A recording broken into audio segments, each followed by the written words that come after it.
Siapapun pasti rela melakukan apa saja demi keluarga tercinta. Dari harta hingga nyawa pun siap dikorbankan demi keselamatan keluarga.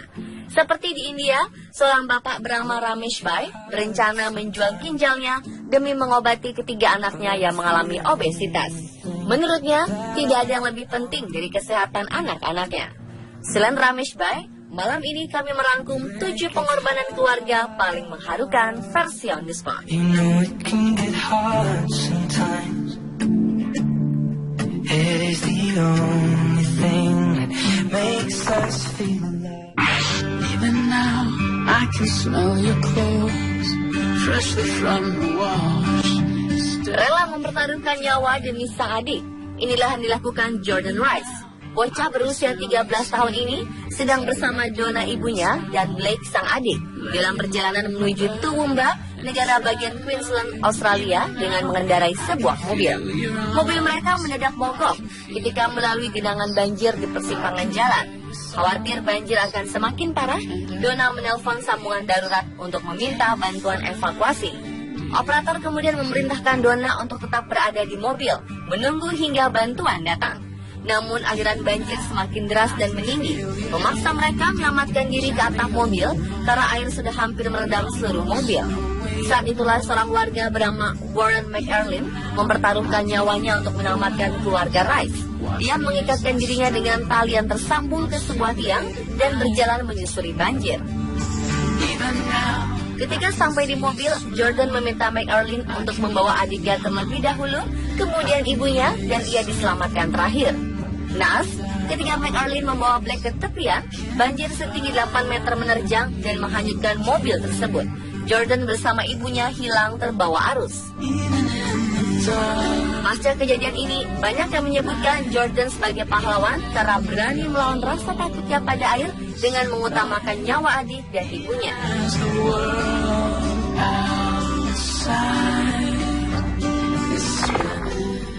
I think that possibly, maybe I'm falling for you. Seorang gadis asal provinsi Anhui dengan nama samaran Hao Dongdong rela meninggalkan kehidupan remajanya dan menghabiskan waktunya di jalan. Ya, gadis berusia 15 tahun ini mengenakan topeng sapi dan meminta bayaran 5 yuan atau sekitar 11.500 rupiah bagi siapa saja yang ingin menungganginya.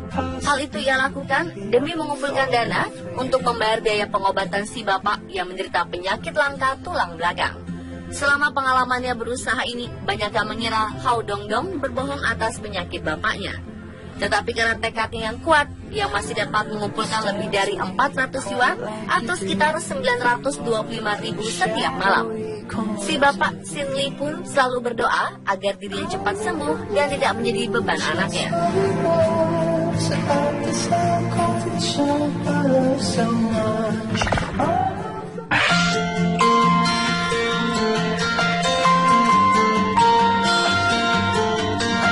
Kisah mengharukan yang satu ini akan menggetarkan hati siapapun yang melihatnya. Chen Xingyin, pria berusia 48 tahun, petani dari desa Tongxin, Fengdu County, kota Chongqing, harus rela kehilangan kedua tangannya karena kecelakaan saat usianya 7 tahun. Sejak saat itu, setiap hari ia menyesuaikan diri dengan keadaan yang berbeda dengan sebelumnya. Ia berusaha melakukan aktivitas seperti orang biasa dan tidak merepotkan orang lain. Chen yang merupakan anak bungsu dari 6 bersaudara, kini tinggal berdua dengan sang ibu yang sudah berusia 88 tahun dan sering menderita sakit. Ia harus memasak 3 kali sehari untuk sang ibu. Karena sang ibu sudah tidak bisa makan sendiri, Chen menyuapi sang ibu dengan mulut agar ibunya dapat menikmati makanan yang ia buat. Selama bertahun-tahun, Chen belajar menggunakan kakinya untuk mencuci, memotong, dan memasak makanan. Selain mengurus ibunya, Chen juga disibukkan dengan kambing hewan peliharaannya yang berjumlah 20 ekor. Setiap hari jam 3 sore, ia harus membawa kambing-kambing yang ke padang untuk berumput. Semoga kisah ini dapat menginspirasi ya.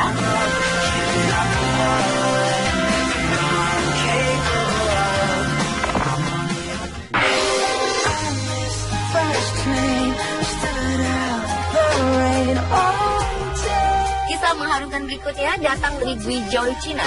Yang Lim Bocah berusia 7 tahun harus merawat si bapak seorang diri semenjak ditinggal pergi oleh ibunya. Kisah bermula ketika Oh Tong Min, seorang pekerja buruh berusia 37 tahun dari desa Wangpu Guizhou, terjatuh dari lantai 2 sebuah rumah yang sedang direnovasi Juni 2013 lalu. Tong Min kemudian didiagnosa patah tulang pada bagian rusuk dan cedera sumsum tulang belakang. Akibatnya ia lumpuh dari pinggang ke bawah. Kondisinya tak kunjung membaik dan membuatnya tidak bisa beranjak dari tempat tidur. Karena keadaannya, Tong Min ditinggal pergi oleh istrinya, hanya menyisakan putra pertama mereka, Yang Lin. Tidak ada kata bermain bagi bocah yang sekarang hidup di kelas 1 SD ini. Setiap pagi ia bangun pukul 6, membuat sarapan untuk bapaknya sebelum berangkat sekolah. Lalu setelah makan siang di sekolah, ia bergegas kembali pulang untuk menyuapi bapaknya. Sepulang sekolah, bocah tangguh ini menyempatkan diri untuk mengumpulkan sampah di sekitar kampus untuk ditukar dengan uang demi pengobatan bapaknya. Ia mendapatkan 20 yuan atau sekitar 50.000 rupiah setiap kali mengumpulkan sampah. Setiap bapak di dunia ini pasti ingin memiliki anak berbakti seperti Yang Lin ya.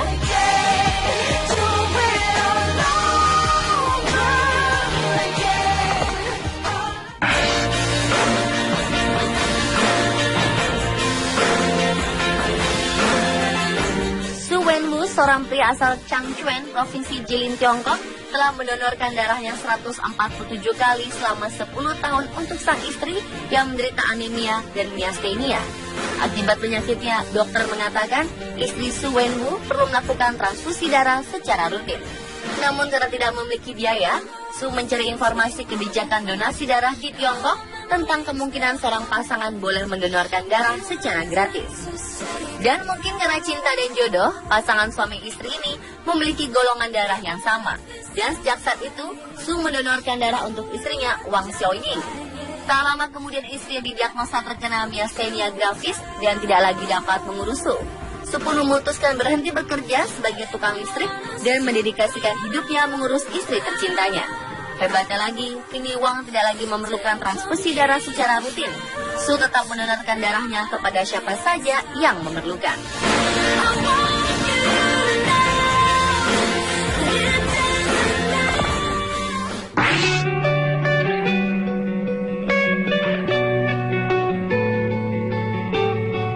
Pasangan mana tidak bahagia menanti hari kelahiran anak, termasuk Jeremy dan Sally.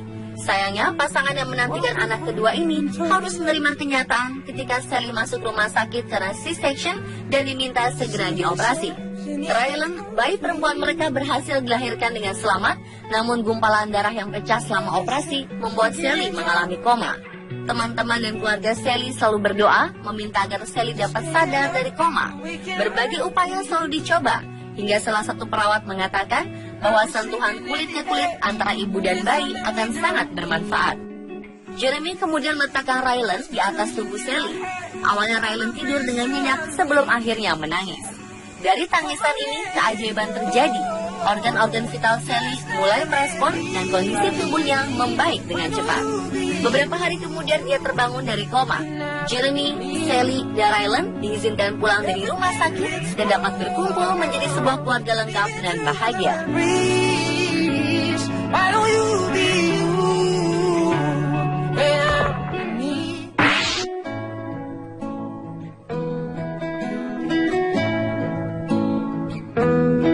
Apapun akan dilakukan bapak demi keselamatan anaknya. Hal ini pula dilakukan oleh Johan Otter. Ketika itu, Johan Otter dan putrinya Jenna sedang mengunjungi Glacier National Park, Montana, Amerika Serikat. Beruang buas betina muncul hendak menerkam Jenna. Otter pun langsung melindungi Jenna dengan tubuhnya. Si beruang dengan ganas menyerang dan merobek hampir 80% dari kulit kepala Otter, memecah sendi leher dan mencongkel mata kanannya. Sang anak kemudian mulai berteriak minta tolong. Beberapa pejalan kaki memberikan bantuan. Mendengar teriakan Jenna, beruang itu melarikan diri. Otter baru dapat diselamatkan 3 jam kemudian karena lokasi yang jauh di dalam hutan. Ajaibnya, Otter berhasil pulih dan mampu melewati masa-masa kritisnya. Kasih sayang dan pengorbanan Otter kepada Jenna dibalas anak perempuan cantiknya itu dengan memberikan prestasi yang membuat bangga bapaknya, yakni kuliah kedokteran di Universitas Columbia dan mengambil spesialisasi menjadi dokter pengobatan darurat.